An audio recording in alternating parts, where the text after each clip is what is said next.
बिना एनेस्थीसिया किए सर्जरी कर देते हैं आप लोग। विंडिक्टिव एक्शन है। आम आदमी पार्टी, समाजवादी पार्टी, कांग्रेस, सभी पार्टियां इसे आपातकाल कह रही हैं, इमरजेंसी कह रही हैं। सुधांशु जी, मुझे पीएमएलए तो बताइए। पीएमएलए में एक नाम लीजिए, किसान काला कानून, और अपने नेताओं का नाम बताइए जो वो पूछ रहे हैं। हाँ। और हमसे एक नेता हमारा कोई नेता नहीं है पीएमएलए में, इसीलिए तो मैंने पूछा। अपने दौर में बता दीजिए आप किसको आरोपित कर पाए थे। आपने जो केस लगाए थे, आप भ्रष्टाचार का कोई केस नहीं लगा पाए थे, झूठे केस आपने लगाए थे, वो सारे खत्म हो गए। हाँ तो मैं तो कह रहा हूं ना, कोई नहीं था, कोई नहीं था भाई। वाह, तो नारायण, अरे भाई धुले क्या, कोई गंदा होता तो धुला होता ना। आपने आरोप लगाए थे तथा कथित हिंदू आतंकवाद के 40% कमीशन सरकार, आप वही आरोप लगा पाए थे और किसी को नहीं। कमीशन सरकार कर्नाटक में 40% कमीशन सरकार, क्या बताइए क्या हुआ। 40। रोहन जी आपके बीच में उन्होंने नहीं बोला, जवाब दीजिए ना। रोहन जी आपके बीच में नहीं सुनने नहीं आए। एक लाइन बीच में रिबटल करना ठीक है, लेकिन लगातार मत बोलिए ना। दो लोग बोलेंगे सर तो दर्शकों का टाइम वेस्ट। रिबटल की अंजना जी, मैं ये चाहूंगा, पता है दर्शक देख रहे हैं, नहीं मैं विपक्ष से, दर्शक देख रहे हैं कि जब फैक्ट्स कमजोर होते हैं तो यही करना पड़ता है। डिबेट के अंतिम चरण में आके डिस्टर्बेंस के अलावा कोई विकल्प नहीं रह जाता है। एक भी नेता का नाम नहीं है। हाँ, अब मैं बता रहा हूं। हाँ, एक नेता का नाम नहीं है पीएमएलए में भाजपा। कमीशन की बात बताता हूं। अरे नेता छोड़िए, अरे नेता तो छोड़िए जनाब। भारत के अगर पहली बार प्रधानमंत्री किसी आरोप के संदेह के घेरे में आई तो नागरा वाला कांड, इंदिरा गांधी। यदि भारत के प्रधानमंत्री पे आरोप लगा तो बोफोर्स कांड, राजीव गांधी। और यदि भारत के किसी प्रधानमंत्री को कोर्ट में खड़ा होना पड़ा के बाद भ्रष्टाचार के आरोप पे तो नरसिम्हा राव। अरे नेता तो छोड़ो भाई, तुम्हारे तो सब प्रधानमंत्री बेटे पे आ चुके, तो बाकी तो बात छोड़िए। अब देखिए डिस्टर्बेंस के अलावा विकल्प क्या है, क्या करें, मजबूरी है। इसलिए मैं एक बात सिर्फ कहना चाहता हूं, आप सब विषयों पे भूल गए। किसान काला कानून, तो मैं दर्शकों फिर अब इस टॉपिक पे भी एक बता देना चाहता हूं। भारत में एक राज्य है जहां काला कानून आज भी है, तथाकथित काला कानून केरल में है, क्योंकि एपीएमसी एक्ट नहीं है। काहे वहां मुद्दा नहीं उठ रहा भाई? क्यों नहीं उठता? क्योंकि आपको पता है दिल्ली में कुछ और, केरल में कुछ और। इसीलिए आपकी तथाकथित काले कानून की बात पे पंजाब में किसी ने विश्वास नहीं किया, साफ हो गया। और जो सबसे बड़े किसान नेता थे पंजाब में, उनकी जमानत जब्त हो गई।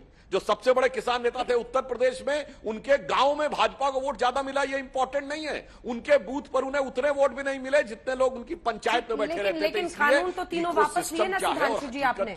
अभी पूर्व वित्त मंत्री पी चिदम्बरम ने ट्वीट किया है सर, वो लिख रहे हैं, after practically shutting down Amnesty International and Oxfam the BBC is next in line, shameful. वो ये कह रहे हैं कि एमनेस्टी इंटरनेशनल, ऑक्सफैम और अब बीबीसी को आप लोग टारगेट कर रहे हैं। जवाब दीजिए। जो इकोसिस्टम है, ये इकोसिस्टम सरकार के खिलाफ है, ये इकोसिस्टम सरकार के खिलाफ काम करता है। अब देखिए मामला कहां पहुंच गया। नहीं अंजना जी, अरे सुनिए तो, मैं तो अपने पहले वक्तव्य में इसका जवाब दे चुका हूं। चिदम्बरम साहब यही तो बोल रहे हैं ना कि practically shutting down, they have actually shut down. भाई क्या बोल रहे हैं भाई?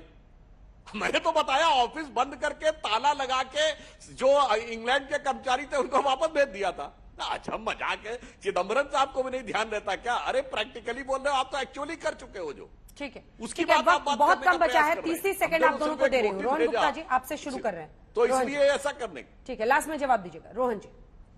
सरकारी, आपने विदेशी साजिश पर कुछ नहीं बोला सर।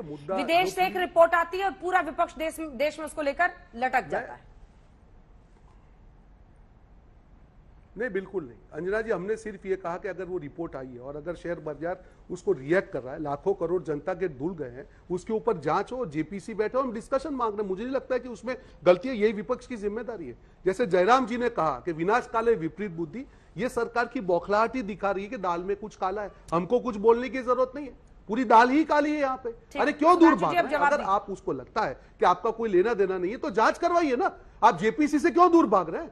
अगर आपकी नियत में खोट नहीं है तो जेपीसी से क्यों दूर भाग रहे हैं? दूध का दूध और पानी का पानी हो जाएगा। जवाब सुन लीजिए, आप क्यों जवाब सुन लीजिए रोहन जी, अब जवाब सुन। सुधांशु जी 30 सेकंड आपको मिलेंगे। देखिए, किसी भी स्वयं में आरोपी मीडिया संस्थान की रिपोर्ट के आधार पर विश्व में कोई उदाहरण बता दे जहां जांच हुई हो। मगर एक लाइन सिर्फ कह देता हूं, रोहन गुप्ता जी ने बोला ना विनाश काले विपरीत बुद्धि, अंजना जी, ये संस्कृत का बड़ा फेमस कहावत है, पर पूरा श्लोक लोगों को नहीं पता। उस संदर्भ से अपने आप इस विषय का भी उत्तर आ जाता है।